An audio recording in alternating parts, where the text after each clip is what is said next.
Oke, baik, sudah jam 7.31 ya. Untuk sementara berarti absensinya kita pending dulu. Nanti seperti biasa di akhir kuliah kita munculkan lagi. Oke, baik. Teson, suara saya kedengaran? Terdengar, Pak. Oke, baik. Oke, hari ini kita masuk ke topik yang baru ya. Sudah terlihat ya? Oke, ini topik kita yaitu tentang magnetisme ya gitu. Jadi satu fenomena fisika yang apa pelengkap ya. Kalau beberapa minggu yang lalu kita membahas masalah elektro elek- electricity atau sifat kelistrikan ya, medan listrik dan seterusnya ya. Jadi ketika ada medan magnet, sebentar.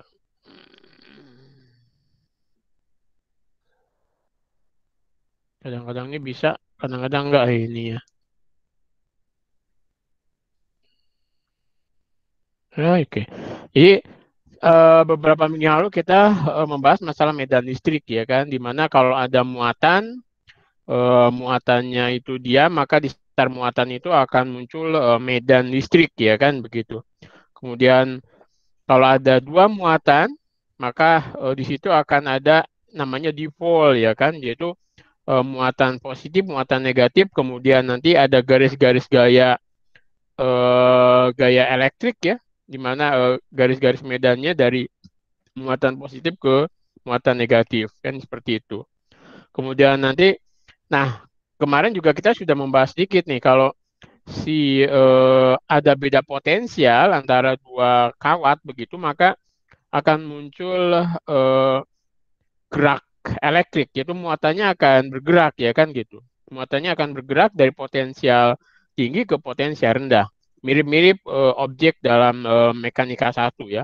Kalau beda tempat ada beda potensial gravitasi, maka benda akan menggelinding dari potensial tinggi ke potensial rendah. Begitu juga muatan elektrik ya, bahwa kalau ada beda potensial antara dua titik dalam kawat, maka akan muncul arus ya, di mana arus bergerak dari potensial tinggi ke potensial rendah seperti itu ya.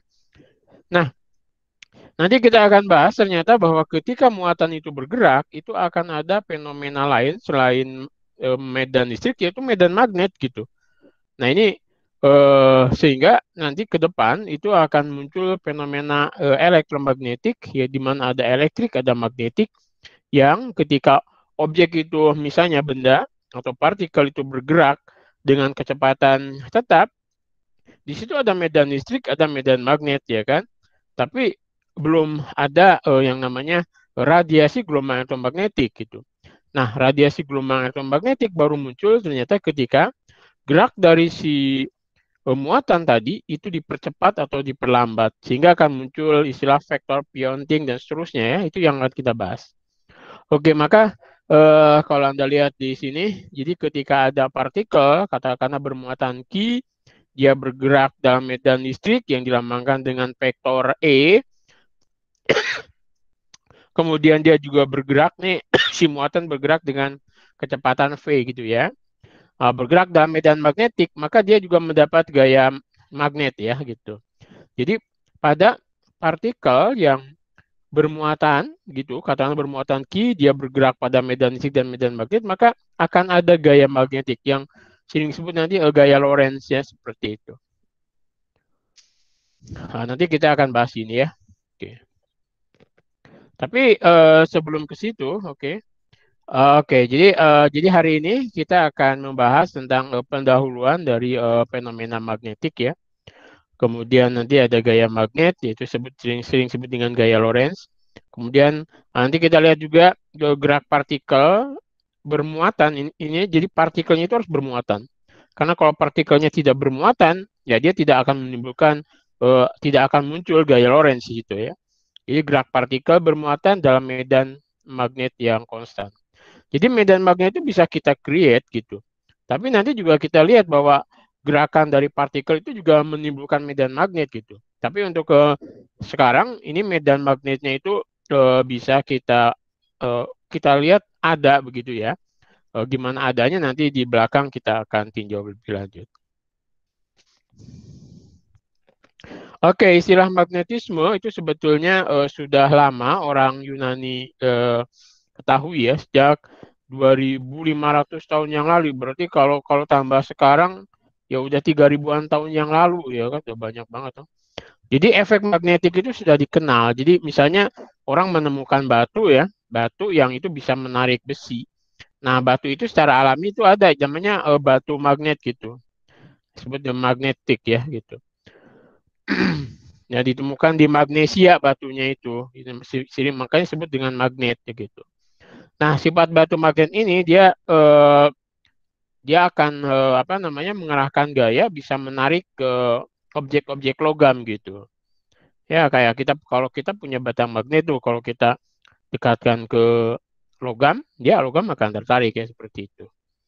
Nah, jadi sepotong kecil dari batu magnet digantung, dia akan selalu menyesuaikan arah utara selatan.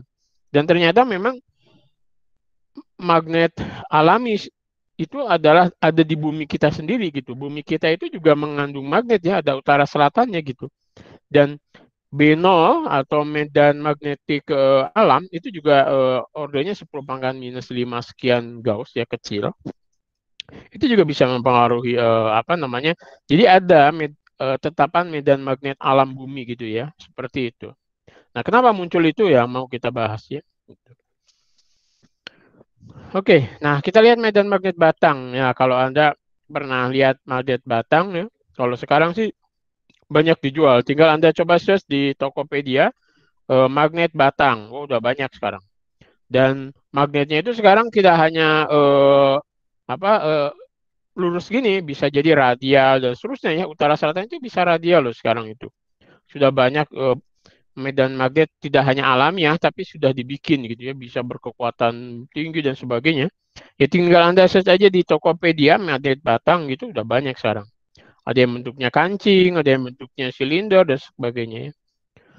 Nah, jadi yang jelas dalam magnet batang itu ada dua kutub dia, yaitu kutub utara dan kutub selatan. Jadi south dan north lah ya, kutub utara dan kutub selatan. Nah, garis-garis medan magnetnya itu dari utara ke selatan gitu. Seperti dipol lah. Ya kan? Kalau Anda masih ingat dipol, nah ini kan.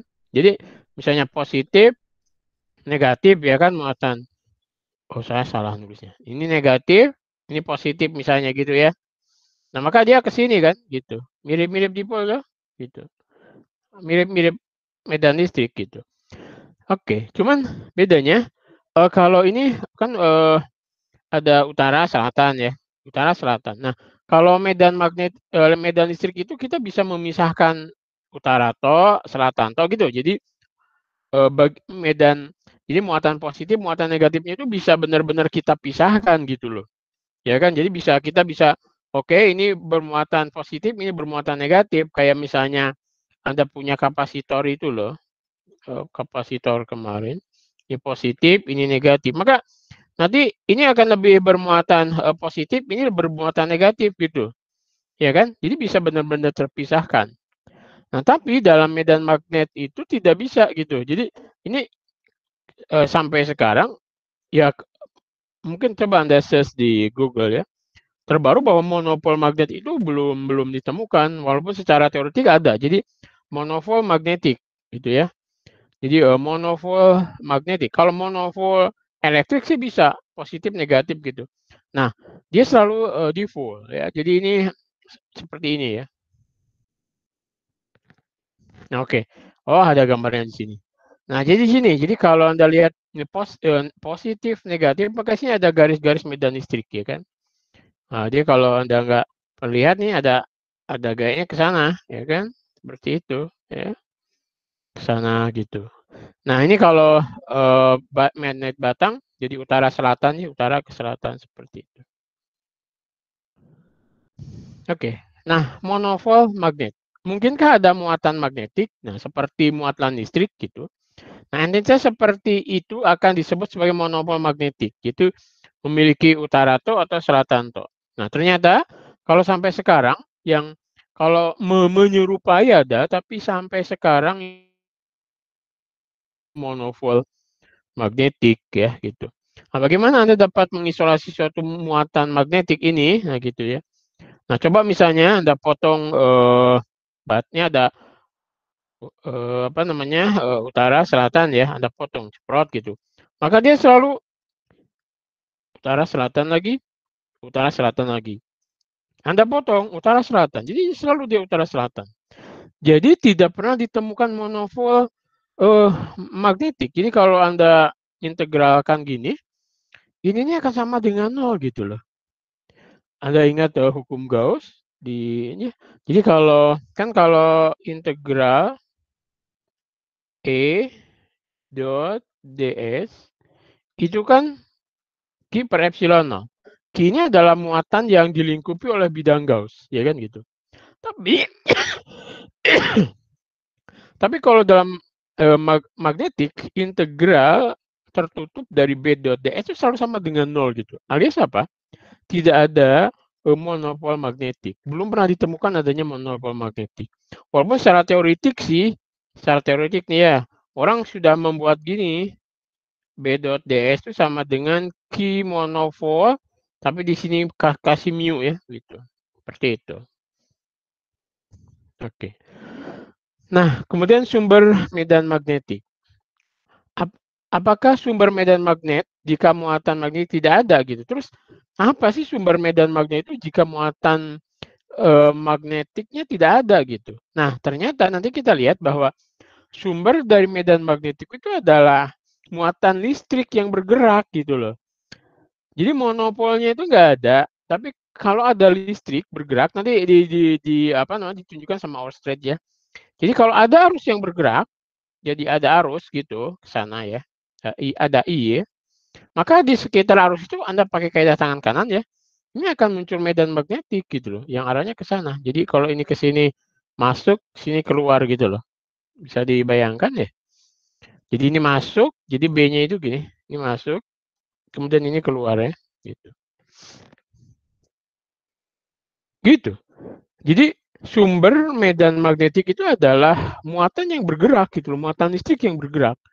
Kan jadi kalau muatan listriknya diam, dia menimbulkan medan listrik ya kan gitu. Tapi kalau dia bergerak itu menimbulkan medan magnet. Ini satu fenomena yang sangat menarik ya di alam kita ini gitu. Jadi sumber medan magnet itu adalah muatan yang bergerak gitu. Jadi misalnya arus di dalam kawat, misalnya dalam solenoida ya. Jadi kalau kita ingin membuat medan magnet seragam dalam suatu tempat, maka kita bisa buat solenoida. Solenoida itu kan nanti namanya indukans ya. Jadi lingkaran gini, yang kemudian ini dikasih arus, maka di sekitar sini ada medan magnet yang seragam ya. Seperti itu. Nah, oleh karena itu pemahaman sumber bidang yang sumber medan ya yang dihasilkan oleh magnet batang terletak pada pemahaman arus pada tingkat atomik dalam material yang besar tadi. Jadi orbit elektron sekitar inti nih kayak gini nih. Jadi di situ ada gerakan dari elektron, maka itu akan menimbulkan. Jadi ya pokoknya kalau ada arus yang bergerak secara makroskopik itu bisa menimbulkan medan magnet ya gitu.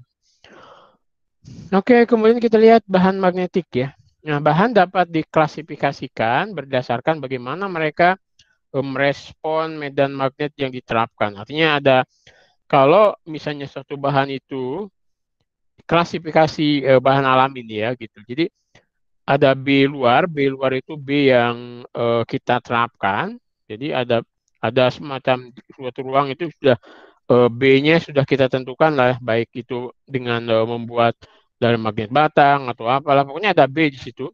Kemudian kalau suatu bahan itu kita taruh di situ, maka ada 3 karakteristik, yaitu disebut dengan paramagnetik, diamagnetik, ferromagnetik, kan gitu. Nah, paramagnetik ini biasanya aluminium, oksigen, tungsten, gelas gitu ya. Ini. Jadi eh,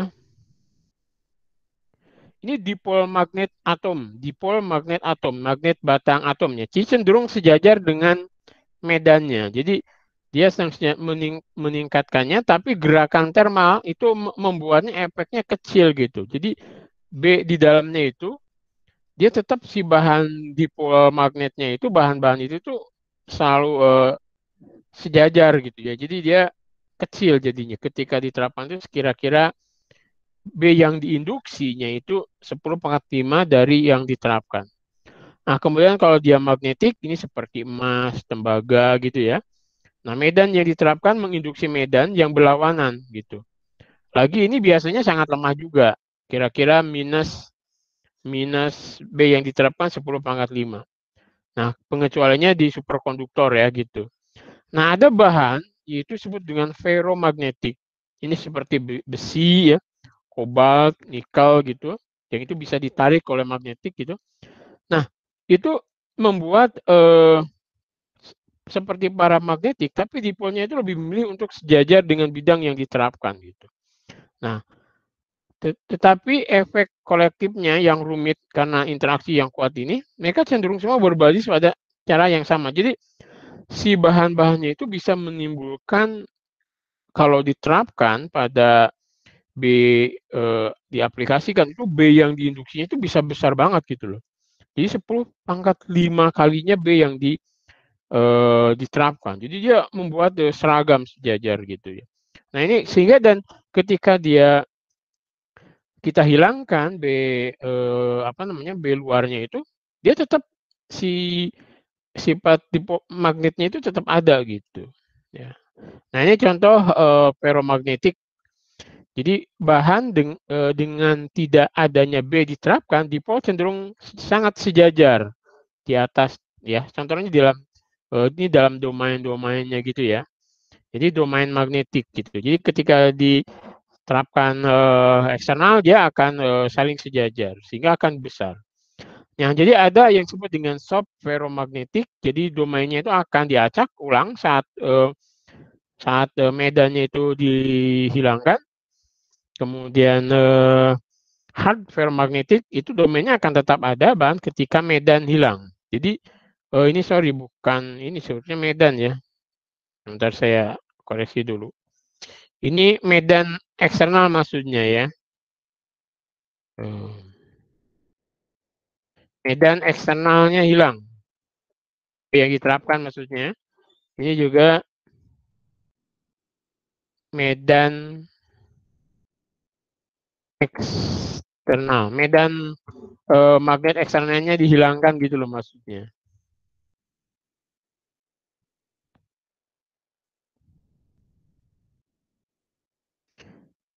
Sorry. Nah, jadi ada ferromagnet itu dibagi dua. Jadi ada intinya gini loh gampangannya bahwa bahan-bahan ferromagnet itu kalau digosok dengan magnet batang, bahannya itu akan tetap jadi magnet gitu loh. Contohnya besi. Kalau besi itu kan kalau Anda gosok-gosok gitu dia tetap bisa narik gitu loh. Tapi kalau bahan-bahan diamagnetik itu kalau Anda gosok, pertama mungkin agak sedikit ketika ditempelin dia bisa narik ya. Tapi setelah ini hilang dia juga nggak muncul sifat magnetiknya. Ya contoh ferromagnetik tadi ya kayak tembaga dan seterusnya. Kalau ferro itu besi dan seterusnya. Kalau yang diamagnet itu kayak kaca, kayak itu kan kalau kaca itu Anda gosok-gosok setengah mati juga dia nggak akan ada sifat magnetiknya ya seperti itu. Itu gampangannya gitu. Nah, secara mikroskopik sebetulnya dari sifat domain dipolnya. Jadi kalau bahan-bahan ferromagnetik itu dia cenderung sejajar ketika ada medan magnet luar dan ketika medan magnet luarnya ditarik itu juga tetap gitu loh. Nah, tapi bahan ferromagnetik juga ada dua, ada soft ferromagnetik, ada hard ferromagnetik. Nah, ada juga permanen magnet gitu. Nah, domain dapat disejajarkan ke arah yang berbeda dengan menerapkan bidang baru. Domain dapat diacak ulang oleh kejutan ya oleh listrik ya. Nah, sudah dinaikkan di atas kuli, domain juga akan mengacak paramagnetiknya permanennya. Nah, seperti itu ya. Jadi jenis bahan itu tadi ada bahan apa tadi bahannya ada 3 ya. Mana tadi? Nah, jadi ada paramagnetik, diamagnetik, ferromagnetik. Oke, ya soft ferromagnetic, hard magnetic. Oke, ya jenis materi apa yang akan Anda gunakan dalam rekaman video? Ah, ini video zaman dulu ya. Jadi ada kaset misalnya atau video, itu kan ada roll filmnya tuh. Mestinya kan Anda ingin bahwa ketika Anda merekam dengan roll film gitu, itu ketika setelah merekam kemudian rekamannya diputar lagi kan ada tuh filmnya. Artinya bahwa jangan sampai hilang gitu loh. Nah, tentunya itu akan terjadi ketika bahannya itu ada hard ferromagnetic ya. Ya kalau misalnya dia magnetik, nanti di luar B yang diterapkan dari luar ya tentunya dia akan hilang ya gitu. Oke. Nah, kan gitu. Jadi dia magnetisme dan paramagnetisme ini terlalu lemah untuk digunakan untuk rekaman video karena kita ingin informasi tetap berada di kaset setelah merekamnya kan gitu. Maka kita perlu ferromagnetic, hard ferromagnetic. Nah, bagaimana magnet menarik skrup atau klip kertas, lemari es dan lain-lain? Kok jadi lemari es ya? Ya pokoknya bahan-bahan logam gitu ya. Ketika mereka bukan magnet ya gitu. Nah, ternyata kalau kita lihat selalu ya bahwa eh, utara, selatan, selatan, utara itu jadi utara dengan selatan, selatan dengan utara itu tarik menarik gitu loh. Kalau selatan dengan selatan dia akan tolak menolak. Sama seperti yang listrik juga kan. Kutub positif dan kutub negatif itu tolak menolak. Jadi kalau ada dua objek, dia akan tarik menarik kalau yang satu positif, yang satu negatif gitu loh. Dia akan tarik menarik. Tapi kalau yang satu positif, kalau satu positif, dia tolak menolak gitu. Sama dengan medan magnet juga begitu. Jadi ketika ini digosok, maka ini akan ada perubahan misalnya ujungnya ini sini lebih ke selatan, ini lebih ke utara. Sehingga ketika ditarik, ini north, ini south. Jadi dia akan tarik menarik di situ ya. Seperti itu. Nah, oke. Ini sedikit sejarah tentang IBM ya.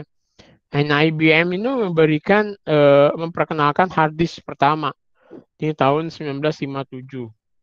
Anda masih ingat nih tahun 1957 kita eh, kita lagi berperang melawan PKI ya, nggak mikirin IBM, masih perang tahun 45, agresi militer kedua apa? Ya ya ya, pokoknya zamannya Sudirman ya gitu. Nah, ketika data itu tersimpan dalam kaset itu ya. Jadi ini terdiri dari 50 piringan dulu itu. Kalau sekarang Anda lihat laptop itu SSD kan segede gini ya. Segede berapa tuh? 10 kali 10 lah. Itu bisa menyimpan sampai sekian terabyte data. Dulu itu segede lemari es, 2 kali lemari es gitu untuk menyimpan data itu. Kita masih ingat dulu zaman-zaman dulu komputer tahu ya, saya tahun-tahun tahun 91 92 lah ya.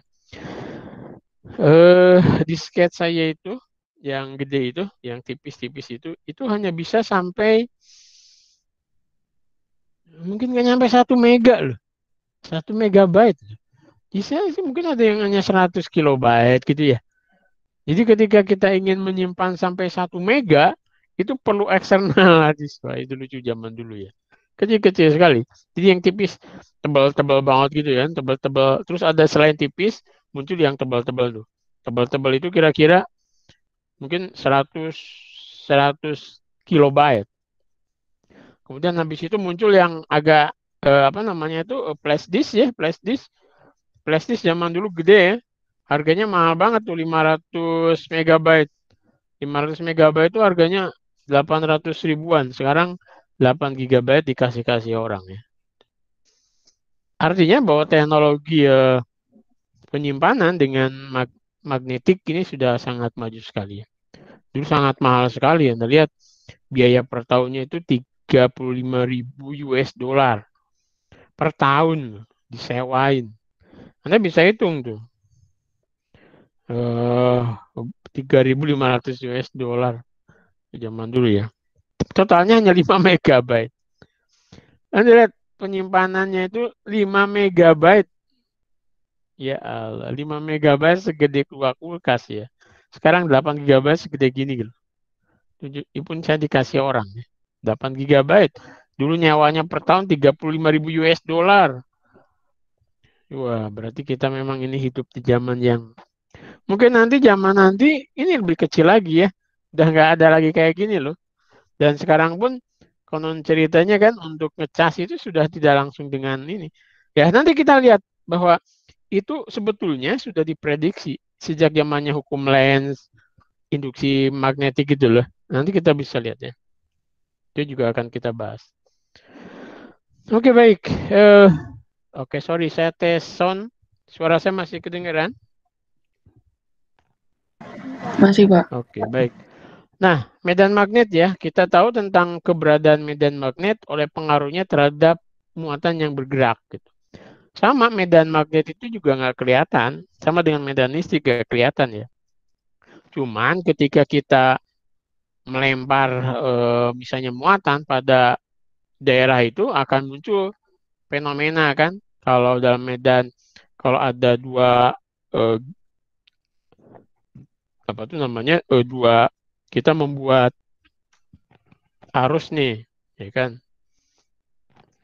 Kawat yang satu ke sana dikasih arusnya, yang satu ke sini, maka nanti akan muncul gaya tarik menarik atau tolak menolak gitu loh. Ya, seperti itu gaya magnetnya. Apa itu gaya magnetik? Nah, bagaimana itu dibedakan dari gaya listrik kan gitu pertanyaannya.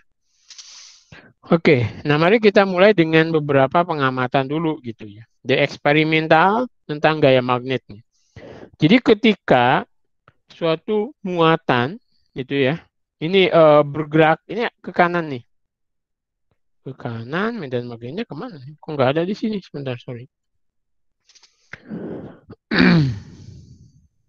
Jadi ini kalau di sini ada muatan Q, dia bergerak ke sana, muncul gaya magnetik ke bawah. Nah, berarti gaya B-nya kemana nih? Ya, kita lihat nih, kita lihat. Kita pakai kaidah tangan kanan saja ya. Berarti kalau dia ke bawah, ya gini ya. B. Jadi F, ini B-nya ya. F, B, B-nya ke ini. Berarti dia B-nya keluar nih, keluar. Ke sini. Ke muka kita. B-nya keluar nih. Gini. Kita bisa lihat? Ini B-nya. B-nya ke Anda.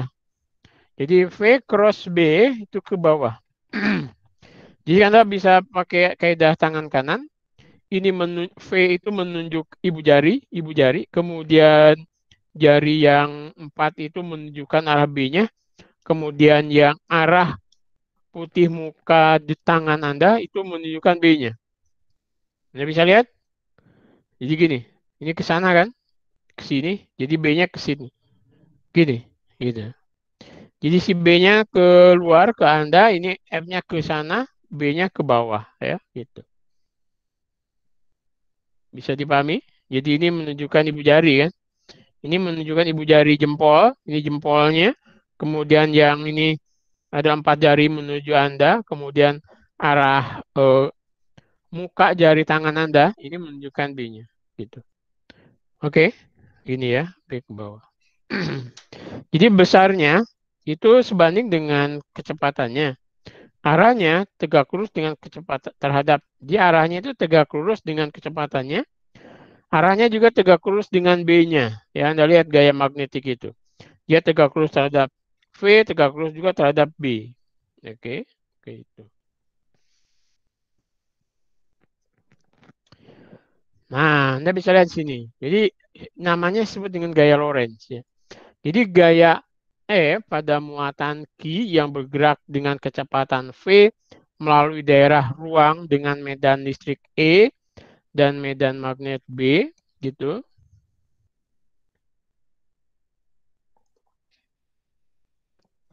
Diberikan oleh ini.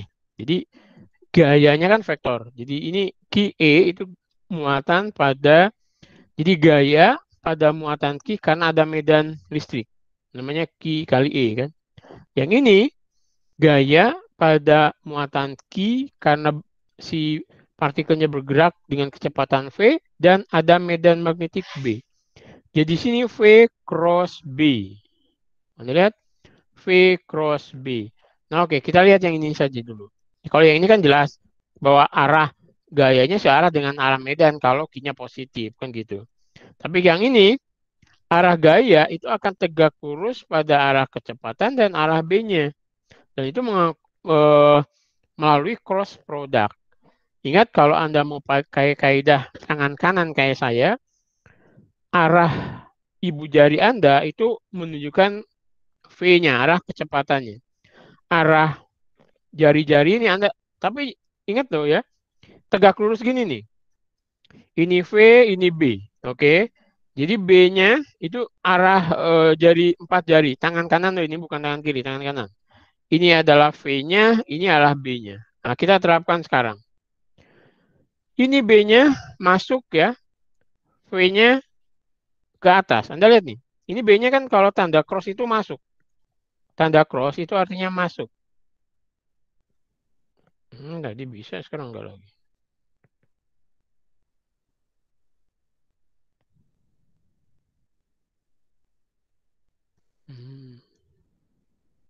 Oke.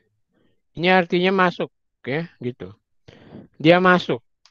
Oke, Anda lihat nih. Tangan saya. Ini masuk, ya kan? Masuk, V-nya ke sana, maka arah gayanya ke sana. Oke? Gaya-gayanya ke kiri. Nah, sekarang kita lihat V-nya ke sana, B-nya ke sana. Anda lihat nih. V-nya ke B-nya ke sana, V-nya ke atas. Berarti gayanya ke dalam. Berarti dia masuk. Arah gayanya masuk. Bisa dipahami? Nah, kemudian kalau sekarang B-nya 0 gitu loh. V-nya ada. Kemana gayanya? Ya nggak bisa kan gitu. Berarti 0 gitu. Jadi kalau B-nya nggak ada, ada kecepatan ya gaya magnetiknya 0 gitu loh. Jadi pahami ya? Oke. Nah, kita latihan sekarang. 3 titik disusun dalam medan magnet yang seragam. Ini ada medan B menuju ke dalam. Jadi medan B-nya ke dalam nih ya, ke sana gitu.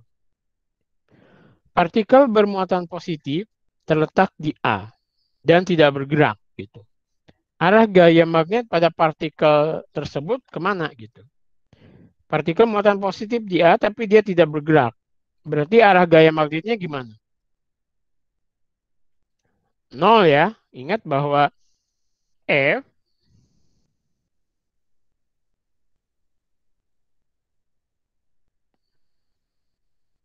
ini nggak bisa lagi.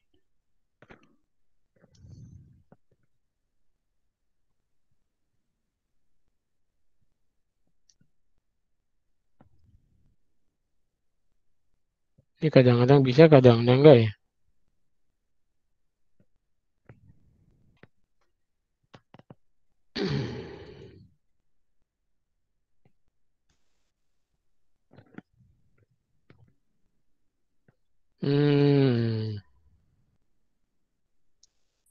Oke lah.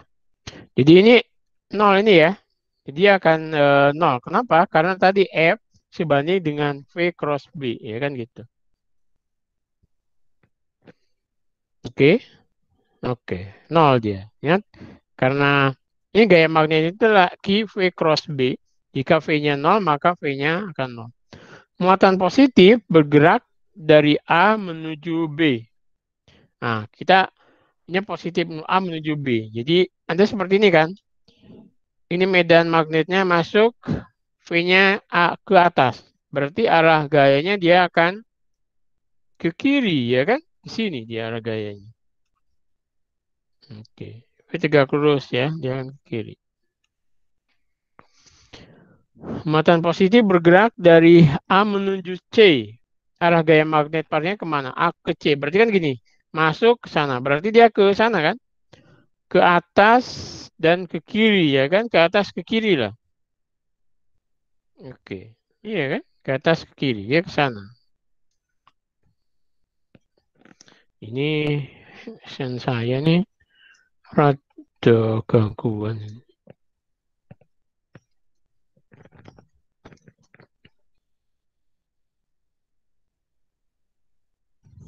Ya, oke.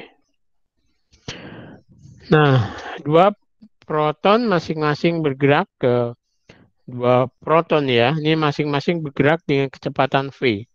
Seperti yang ditunjukkan pada diagramnya ada proton, berarti muatannya positif ya. Satu ke sana, yang satu ke sana. Dia masing-masing kecepatannya v. Di daerah ruang yang berisi medan B konstan. Jadi B-nya konstan di sini ya. Dan arahnya ke dalam ya. Jadi kalau ini X, Y, ini dia Z-nya ke sini ya. Berarti dia berarah minus Z ke sana ya.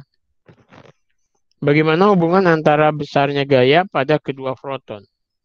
Anda lihat di sini gayanya, ingat gaya. Jadi gaya itu dia walaupun misalnya yang ini ke sana, Anda bisa lihat V ke sana B-nya dia ke atas, ya kan? Sorry, B-nya ke bawah, gaya ke atas, dia ke atas. Kalau yang ini ke sana, dia juga ke atas. Dan dia selalu tegak lurus. Jadi kita bisa lihat kalau eh ini nggak bisa lagi.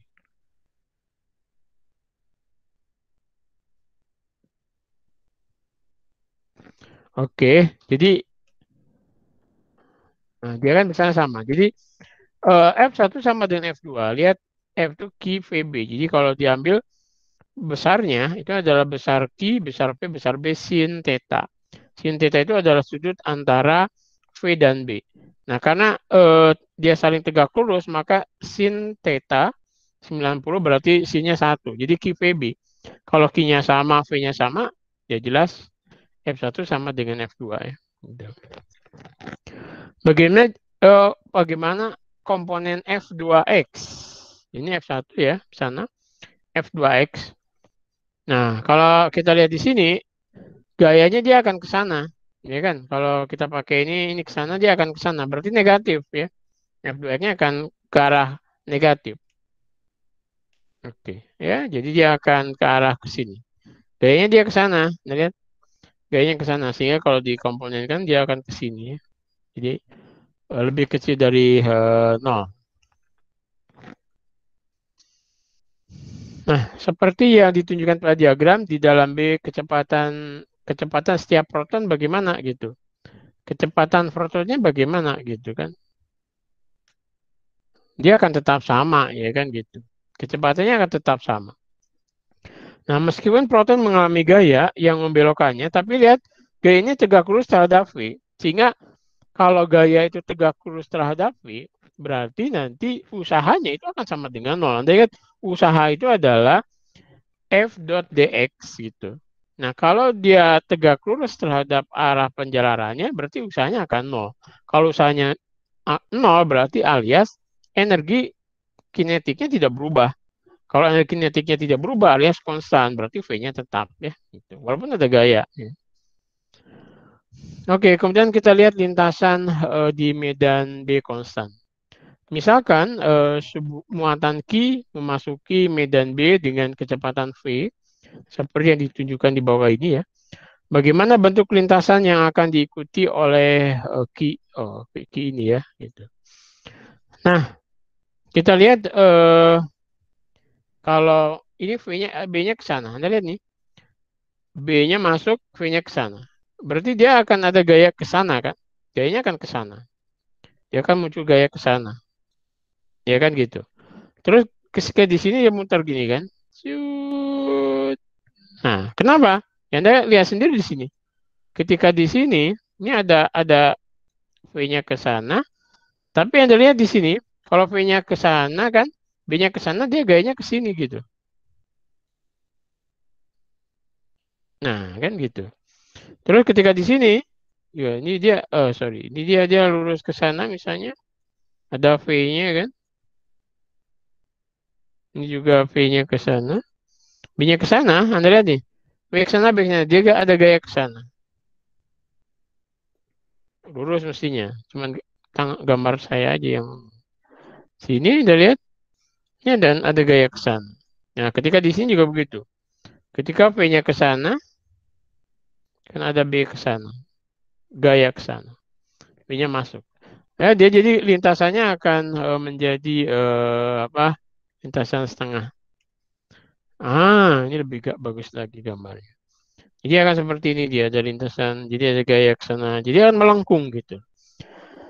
Nah, jadi gayanya selalu tegak lurus terhadap kecepatan dan B. Lintasannya akan melengkung ya gitu dengan jari-jari R. Nah, ini yang kemudian dimanfaatkan orang dalam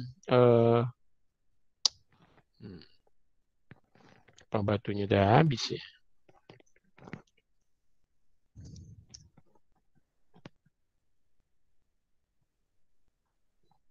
Mungkin batunya habis. Oke, nanti lah saya beli.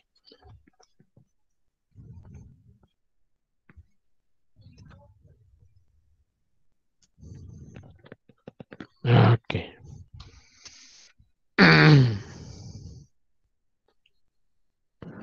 Oke, radius orbit lingkaran ya. Jadi ketika partikel itu masuk dalam suatu medan magnet ya gitu, seragam ya. Maka ternyata ketika ditembakkan lurus itu dia gerakannya akan mengorbit seperti ini. Ya, jadi setengah lingkaran. Nah, besarnya gaya Lorentz kan tadi kalau dia V dan B-nya tegak lurus, nanti besar gayanya kan menjadi Q VB ya kan gitu. Ini sin 90 ya gitu. Jadi Q VB. Nah, padahal menurut mekanika 1 kemarin kita membahas bahwa ketika benda bergerak melingkar, maka ada gaya sentripetal yang arahnya ke pusat. Nah, besar gaya sentripetal itu adalah V kuadrat per R ya kan gitu. Ingat kan ini? Percepatan sentripetal itu adalah V kuadrat per R. R itu adalah jari-jari lintasannya. Nah, sehingga kita masukkan ini adalah M kali A. Yaitu kan M kali A. Ini menjadi sama dengan QPB. A-nya kita ganti ini. Jadi MV kuadrat per R. Maka R-nya bisa kita tentukan. Yaitu R itu sama dengan, ini yang Anda colong dicatat ya. Ini penting nih. Jadi R itu sama dengan MV per QB. Jadi ini adalah jari-jari ya. Jadi jari-jari lintasan partikel bermuatan Q berada pada medan magnet yang besarnya V. Partikel itu bergerak dengan kecepatan V. Maka R-nya itu adalah ini. MV per QB. Artinya R-nya akan semakin besar untuk V yang kecepatannya besar dan masanya besar kan gitu. Nah, tapi dia berbanding terbalik dengan B. Dengan Q-nya juga. Kalau Q-nya kecil, R-nya kecil. Kalau B-nya besar, R-nya kecil kan gitu. Ini tolong catat ya. Jadi ini adalah hasil penting bahwa jari-jari yang dibentuk oleh lintasan partikel bermuatan Q dan berkecepatan V dalam medan magnet B itu adalah sebanding dengan MV per QB. Oke. Nah, kemudian kita ingin lihat juga rasio muatan terhadap massa elektron. Nah, ini kan satu yang dulu diperoleh oleh Pranhage, kemudian Millikan, ya kan? Millikan juga menghitung massa muatan terhadap massa elektron. Jadi muatan terhadap massanya berapa? Kan kita nggak bisa melihat elektron, tapi ternyata bisa dihitung tuh kuantitasnya. Kalau emang besaran ada kuantitasnya, berarti emang elektron itu ada kan gitu. Nah, kita bisa lihat nih. Misalnya ini ada pistol atau elektron gun gitu ya. Elektron gun kita tembakkan di sini dengan beda potensial QV. Maka QV ini sama dengan energi kinetiknya si elektron. Jadi setengah MV kuadrat sama dengan QV. V-nya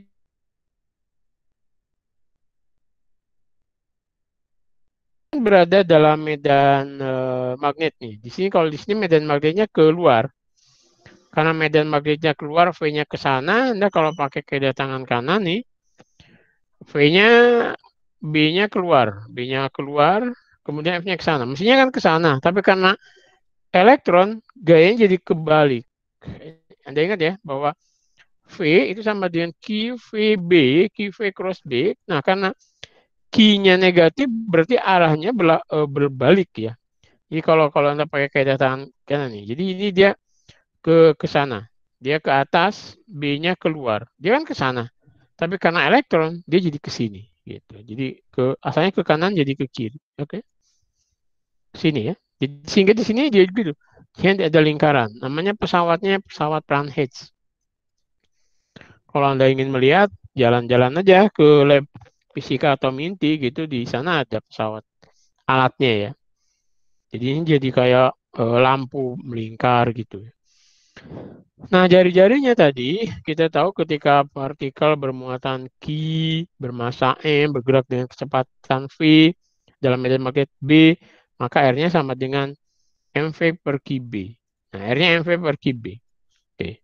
Nah, dari situ kita bisa lihat bahwa oke, jadi ini kan dari sini kita tahu V kuadrat itu sama dengan 2V Q per M. Oke kan? Kemudian dari sini juga kita tahu bahwa V ini kan dari sini kita tahu juga dari sini. Dari sini kita tahu V itu sama dengan QBR per M. Kalau ini dikuadratkan, ini juga dikuadratkan. Nah ini sama dengan dari sini kan, sama dengan ini gitu loh. Ini sama dengan 2V Q per M gitu. Nah, kan? Nah, berarti kan kita bisa lihat nih. Q satu ini saling menghilangkan. Jadi akan Q per M, kemudian R kuadrat, P kuadrat, sama dengan 2. Di sini ada V ya. Di sini ada V kan. Nah ini 2V. 2V. Sehingga kita bisa lihat bahwa Qm itu sama dengan 2V per R kuadrat B kuadrat. Dari sini. Kalau Anda bingung dengan ini ya. Jadi ini akan sama dengan 2V per Qm. Gitu. Ya kalau dikuadratin ini tinggal Q per M, R kuadrat, B kuadrat. Yang ini kan coret-coretin dengan ini kan. Jadi tinggal 2V gitu. Iya kan? Sehingga Q per M ini sama dengan 2P per R kuadrat B kuadrat. Nah, jadi rasio muatan partikel per massa partikelnya itu sama dengan 2P per R kuadrat B kuadrat. Artinya V-nya bisa kita tentukan ya. Jadi ini kita tentukan, V-nya kita tentukan, beda potensinya bisa kita atur, maka B-nya juga bisa kita atur, tapi biasanya konstan. R-nya itu adalah hasil eksperimen pengamatan gitu loh. Jadi kalau Anda buat V terhadap B, maka nanti akan ada grafik garis lurus ya antara V dan V dan R kuadrat itu, maka dari grafik itu Anda akan mendapatkan Q per M gradiennya. Gitu. Gampang kan secara eksperimen gitu.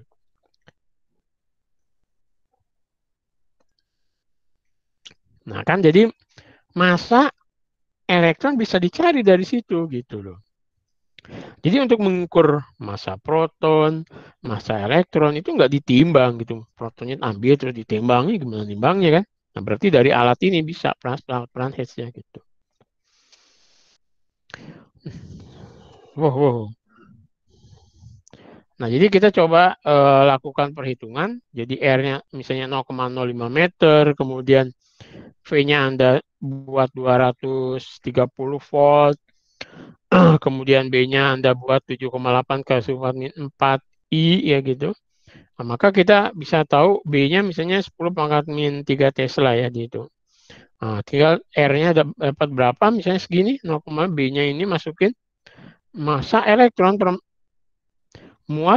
besar muatan elektron per massa elektronnya itu 1,76 kali 10 pangkat 11 kulum per kilogram. Anda tahu sekarang kan 1E itu 1,6 kali 10 pangkat min 19 kulum. Berarti massa elektron itu menjadi 9,1 kali 10 pangkat min 31 kilogram. Oh, min 31 kilogram. Kecil banget ya. Di hitungan gitu. Oke, kita lihat sekarang contoh ini. Gambar di samping ini menunjukkan tampilan ya atas dari dua ruang yang saling berhubungan. setiap ruang memiliki medan magnet yang unik gitu ya. Sebuah partikel bermuatan positif ditembakkan ke ruang satu, ceprot gitu ditembakin ya ke ruang satu. Nah, dia mati mengikuti jalur putus-putus yang disini pada gambar. Jadi ketika di sini nih, dia kayak gini dia.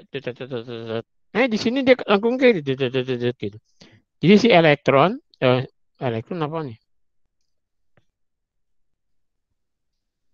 Partikel positif, sorry. Proton ya, ada partikel positif pokoknya, besarnya plus 25 milikulum. Tembakin, jelas sih. Di ruang satu dia lengkungnya kayak gini, di ruang dua lengkungnya kayak gini. Ditanyakan, kemana arah medan magnet di ruang satu? Nah, tanya ini. Oh, bentuknya kayak gitu. Yang jelas kan gayanya ke sana. Ini proyeknya ke sana. Kalau gini, nggak mungkin dia ke sana. Oke, berarti ada kemungkinan gini. Ya kan? P-nya ke sana, B-nya ke sini, keluar. Gitu loh. Keluar nih. Keluar halaman. F lah kira-kira. Wih, kan bener kan? Jadi P-nya ke sana karena gayanya akan ke sana gitu loh. Kan gitu. Bisa dibayangkan nggak sih? Anda bisa bayangin nggak nih? Masuk, B-nya keluar, gayanya ke sana kan gitu. Sehingga menyebabkan ada gaya sentripetal ke sana. Terus yang ini. Tentunya gayanya ke sana. V-nya kan ke sini nih. Street, gaya ke sana. Berarti B-nya masuk ke halaman. Nah kan? Betul kan? Masuk ke halaman. Saya bayangin ya. Gitu. Kemudian setelah itu kan Anda lihat nih jari-jarinya. Ini gini gitu. Ini kecil, ini besar. Nah, Anda ingat tadi R. Belum ditanyain ya. Nah, tanya ini sekarang. Di ruang satu, kecepatan awalnya naik. Karena lintasan partikel melengkung ke kanan, ini penjelasan nih. Gaya ke kanan saat partikel masih ke ruangan. 3 cara untuk menentukan arah B-nya, ya tadi. Letakkan ibu jari Anda, ini beda lagi nih rumusnya ya. Letakkan ibu jari Anda searah F, jari Anda ke atas, maka itu, ini V cross B nih. V, serepot ya.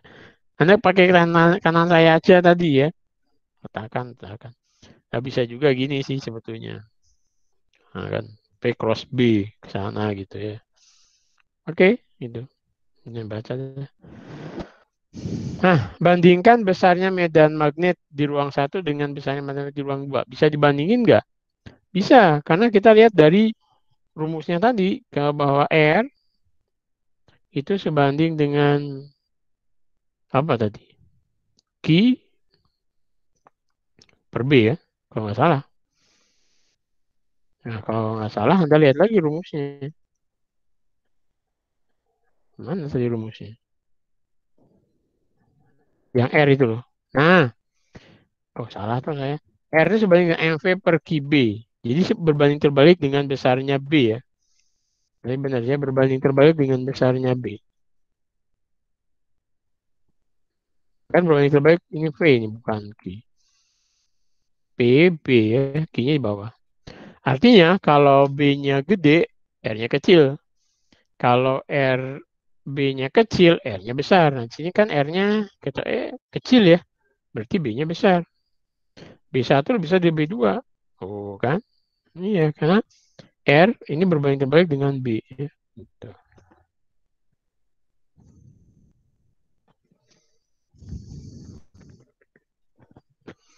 Oke, contoh soal nomor 5 nih. Sebuah proton bergerak dengan kecepatan v. Memasuki wilayah ruang berisi medan magnet B. Konstan di arah minus Z. Artinya dia masuk ya. Dan dibelokkan seperti ditunjukkan. Oke. Proton lain bergerak dengan kecepatan V1 2 kali V. Jadi ini V1. Ini V1. Kemudian ini V ya. Nah, V1 ini 2 kali V. Jadi lebih cepat. Terus gitu. Memasuki wilayah yang sama dibelokkan seperti ditunjukkan. Jadi ini kayak gini dibelokkan. Kalau ini seperti ini. Bandingkan usaha yang dilakukan oleh medan magnet W untuk V dan W1 untuk V1.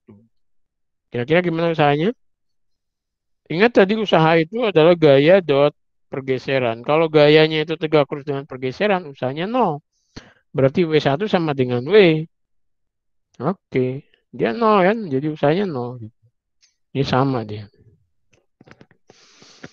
Nah, oke. Ringkasannya, ini persamaan gaya Lorentz ya, bahwa F sama dengan ini. Jadi gaya pada partikel bermuatan Q yang masuk dalam, kalau di situ di daerah itu ada medan E dan medan B, maka dia menjadi gini gayanya. QE itu adalah karena gaya listrik, kemudian QV cross B itu karena ada interaksi dengan medan magnetnya ya gitu. Jadi medan B statis tidak ada kerja ya. Jadi ketika B-nya tadi tidak ada kerja ketika karena tegak lurus tadi ya. Gaya yang bergantung pada kecepatan diberikan oleh rumus aturan tangan kanan. Oh, sorry. Sini. Nah, topik berikutnya adalah gaya magnet, dipole, dan seterusnya. Ya, ini contoh muatan arus ya pada efek Hall ya gitu. Nah, oke. Ada pertanyaan untuk itu?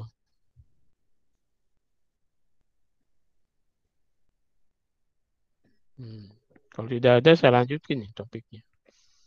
12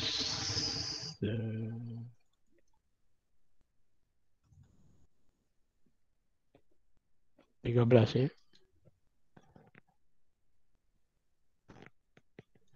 Oh, ini prinsipnya. Nah, oke. Kita masuk ke sini ya. Karena topik kita masih cukup banyak ini ya. Kalau sudah magnet dan seterusnya. Oke, gaya dan dipole magnet ya, gitu. Ya tidak hanya dipole listrik ya, adanya juga dipole magnet. Nah, ini biasanya dipakai dalam bidang MRI, magnetic resonance inductance ya, magnetic resonance inductance, induktasi. Biasanya medan magnet itu bisa dipakai untuk mengobati, mencitrakan subsurface ya otak kita dan sebagainya ya. Konon ceritanya nih kemarin ada kuliah bahwa ternyata manusia itu kalau dipapar oleh frekuensi antara 8 sampai 12 Hz itu bisa jadi cerdas loh. Jadi Anda yang pengen lebih cerdas lagi coba aja dipapar dengan frekuensi 8 sampai 12 Hz. Cuman kalau kelamaan saking pintarnya terus jadi gak karuan ya gitu. Coba.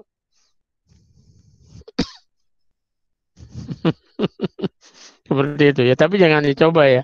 8 sampai 12 Hz itu dari mana gitu? Itu namanya infrasonik ya. Jadi itu infrasonik, jadi frekuensi-frekuensi infrasonik yang memang kita tidak bisa dengar. Cuman ada orang riset bahwa ternyata tikus yang dipapar oleh frekuensi 8 sampai 12 Hz, ternyata dia lebih cerdas daripada tikus yang nggak dipapar gitu.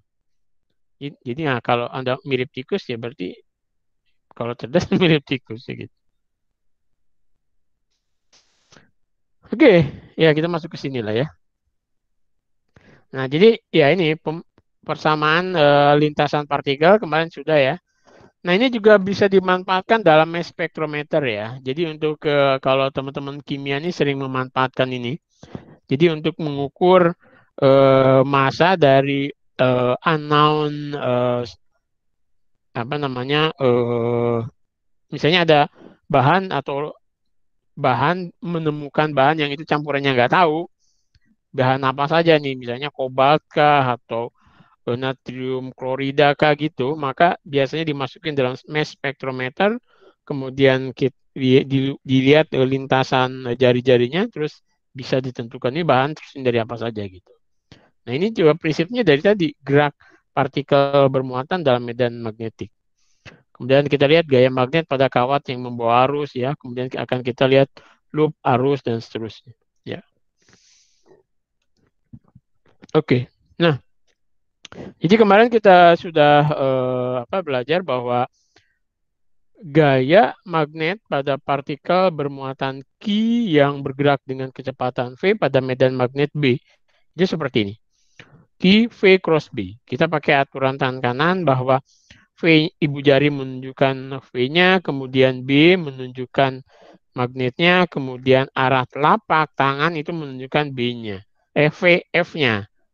gayanya. Jadi gaya itu tegak lurus pada V, tegak lurus pada B, ya seperti itu. Kemudian jari-jari orbitnya itu sebanding dengan massa kali kecepatan partikelnya dan berbanding terbalik terhadap besar muatan dan besar B-nya. R sama mv per kb. Nah, jika kita menggunakan tegangan V yang diketahui untuk mempercepat partikel, maka kita akan tahu muatan persatuan massa dari partikel itu. Ini dari sini kan. Jadi ini kita akan dapatkan bahwa Q per M itu sama dengan 2 V, B-nya itu beda potensial per R kuadrat B kuadrat ya gitu. Kita bisa tahu dari sini. Jadi kalau P-nya tahu nih, maka kita bisa tahu R-nya bisa dicari dari eksperimen, maka kita bisa menggunakan Q per M-nya. Nah, beberapa aplikasi ini, Thomson nih tahun 1897 mengukur rasio Q per M. Tahun 1897 loh ya, kita masih perang melawan Singosari ini.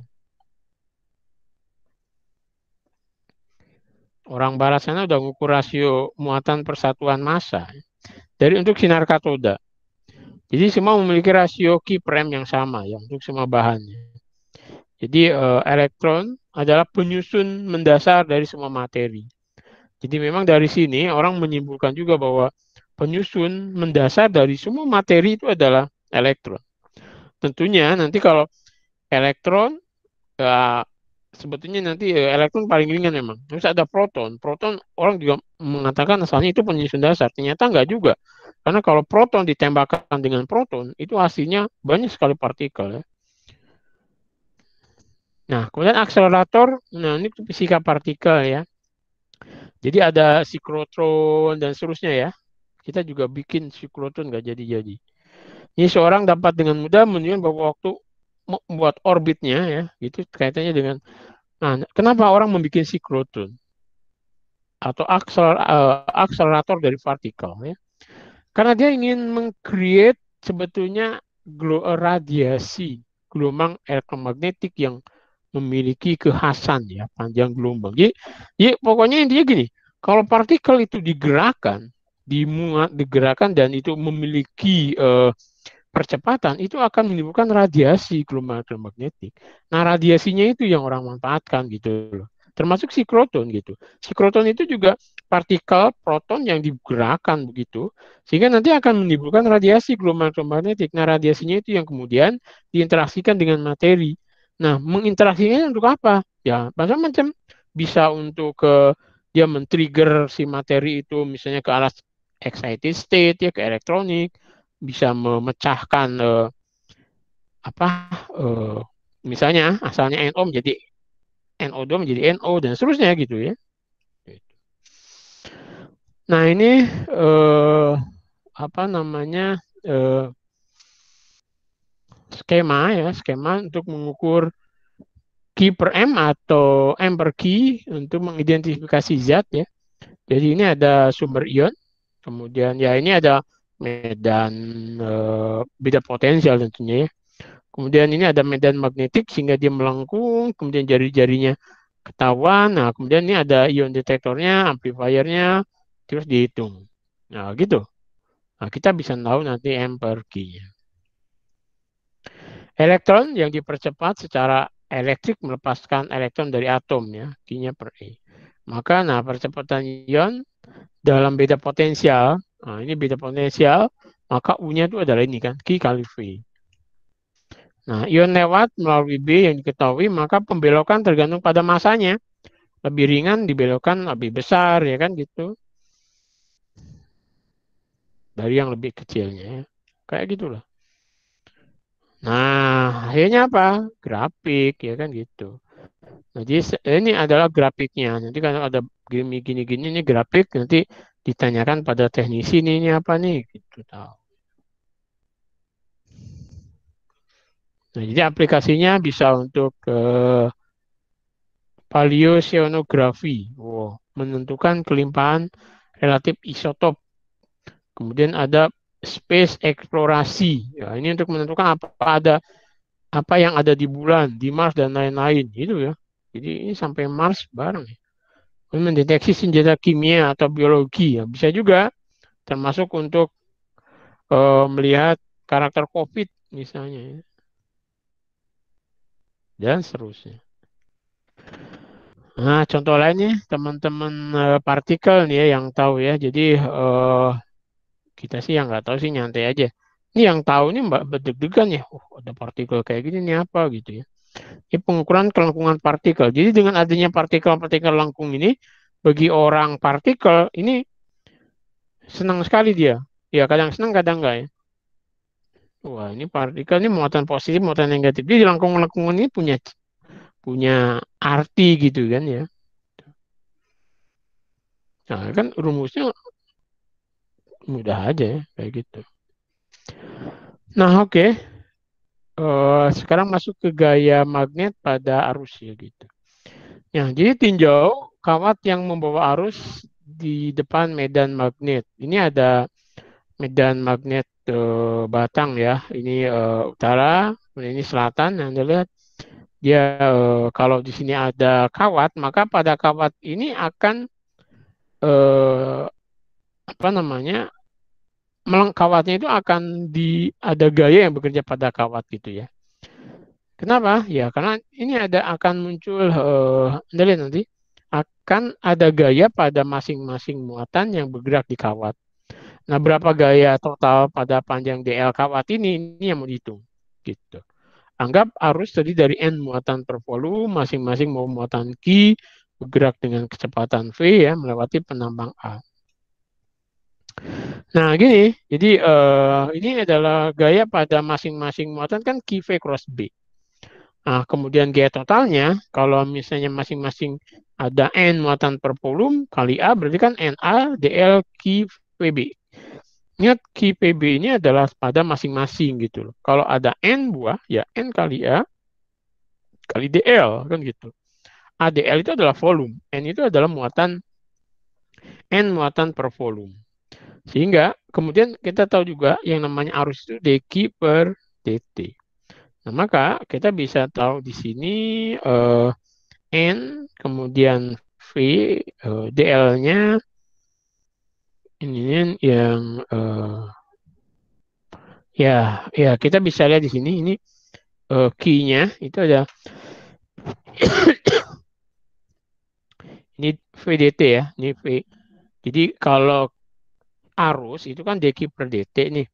Q-nya itu adalah satu muatan itu muatannya Q, berarti di sini ada A V dt itu DL sebetulnya. N A ini V kali ini dt ya, gitu. Nah, berarti I-nya itu adalah N AVQ di sini. Maka yang ini NAVQ ini adalah I. Jadi DF, jadi gaya pada elemen segmen kawat yang panjangnya DL itu adalah IDL cross B. Ingat B itu adalah B dari eksternal. Kemudian DL, vektor DL ini adalah vektor sebetulnya searah dengan arah arus ya gitu. Elemen panjang. Jadi ketika kawat panjang yang diberi arus I dilewatkan pada medan magnet B, maka gaya pada kawat itu adalah sebesar ini. Jadi kalau diintegralkan itulah IL cross B. Ingat ini L adalah panjang kawat pada yang dikenai oleh B-nya tadi ya, seperti itu. Jadi ini adalah IL cross B ya. Ingat IL cross B. Ini vektor nih. L cross B. Oke.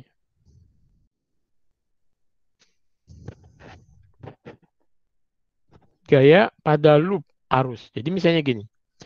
Ini arusnya ini berupa loop persegi seperti ini. Ya. Jadi ada B masuk ya. Nah, kalau kita lihat ya kita bisa pakai kaidah tangan kita juga gini ya. Jadi V ini menunjukkan ibu jari saya itu menunjukkan arah vektor I-nya atau arusnya atau L-nya. Kemudian ini B ini menunjukkan jari 4 jari saya itu tangan kanan ya sekali lagi, menunjukkan masuk, maka arah gaya itu arah dari telapak tangan saya. Ini B-nya ke atas kan, gitu. Ini I-nya ke sana, B-nya masuk ke atas. Kita lihat di sini. Ini I-nya ke sana, B-nya masuk, gayanya ke sana.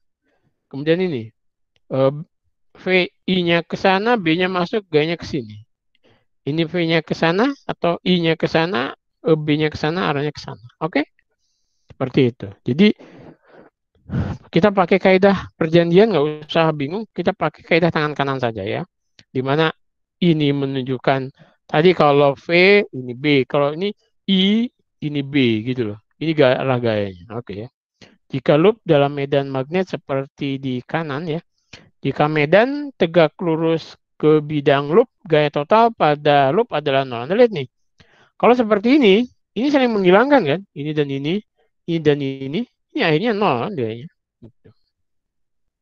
Jadi gaya di jalur atas itu menghilangkan gaya di jalur bawah. Kan ILB, ILB. Gaya di jalur kanan ini juga menghilangkan gaya di jalur kiri ya. Gayanya kan ILB juga. Ya, gitu. Nah, jika loopnya itu tidak tegak lurus ke medan, maka akan muncul namanya torka. Torka tidak nol pada loop. Nah, Anda bisa lihat nih. Jadi kalau loopnya itu dimiringkan begitu, ini akan muncul torka seperti ini. Karena akan melingkar di sini. Nah, kita bisa lihat di sini misalnya arusnya ke sana ya. B-nya ke sana, kemudian B-nya ke sana, ini B-nya ke sana. Arusnya kemana? Ke sana ya. Gini atau gini, kita lihat. B, V-nya masuk ke B-nya ke sana. Dia gayanya ke sana. Ini V-nya keluar, B-nya ke sana, gayanya ke sana. Nah, gitu. Anda lihat nih. Jadi ini V-nya keluar, V-nya ini masuk. Ini V-nya masuk. B-nya ke sana. Ya gayanya ke bawah, ya kan gitu. V-nya keluar, B-nya ke sana, gayanya ke atas. Sehingga menimbulkan torka. Ya gitu. Sehingga ini yang dipakai orang untuk memutar turbin di listrik ya, bahwa turbin itu si apa namanya loopnya itu membuat sudut terhadap B sehingga dia akan berputar ya gitu. Tidak tegak lurus ya. Kalau tegak lurus itu akan menyebabkan nol ya. Akan menyebabkan gaya nol ya gitu.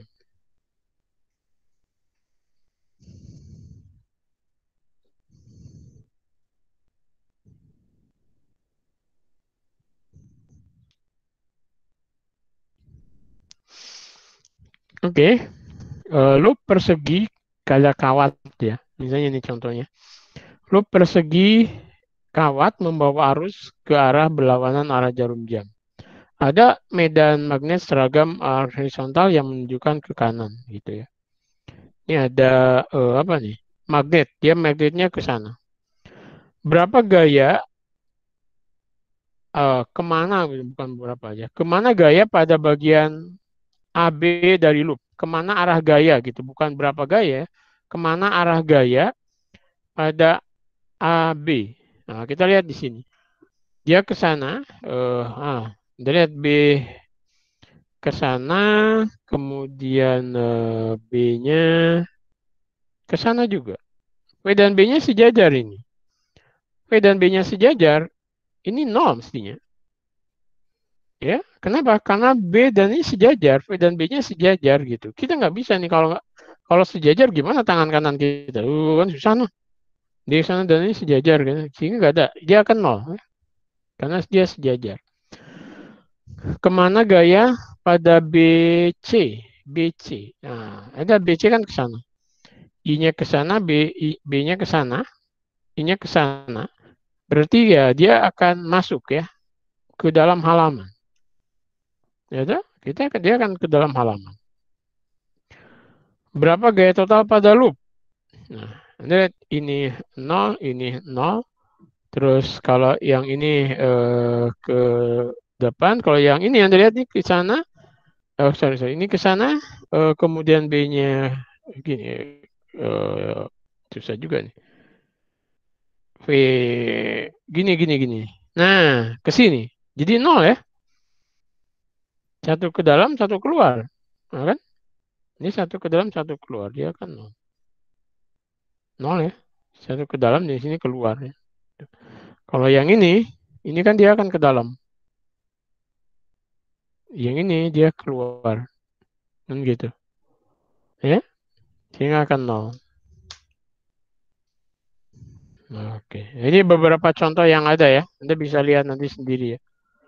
Oke, perhitungan torka dan sebagainya kita lanjutkan minggu depan saja ya. Ini kita sudah lewat dari waktu yang seharusnya.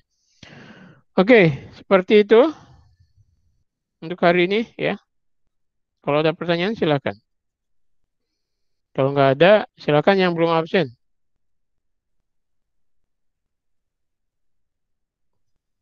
Halo? Ya Pak, saya sedang coba absen. Oke. Pak, mohon maaf Pak, saya hanya menggunakan satu device.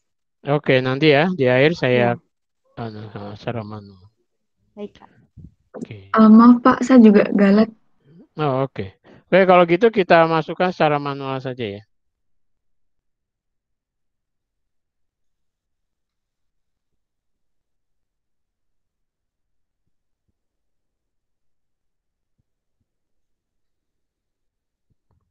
Oke, Safira, Hadir Pak.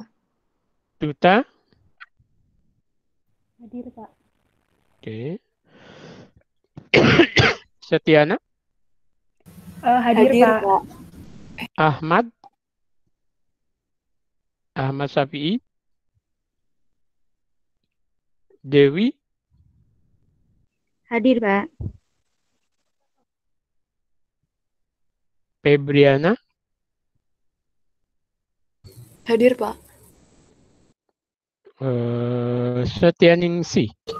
Hadir Pak. Oke. Ini yang siapa? Ahmad, ada Ahmad? Halo Ahmad. Ada nggak di sini Ahmad?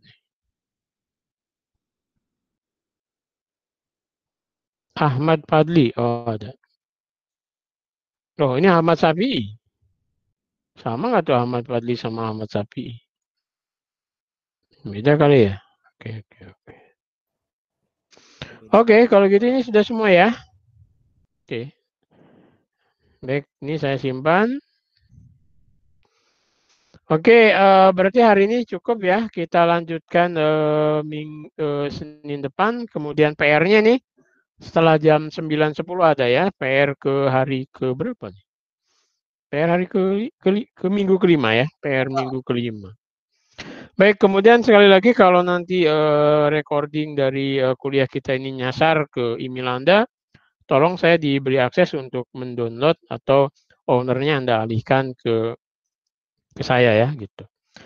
Baik, terima kasih. Kita tutup. Wassalamualaikum warahmatullahi wabarakatuh.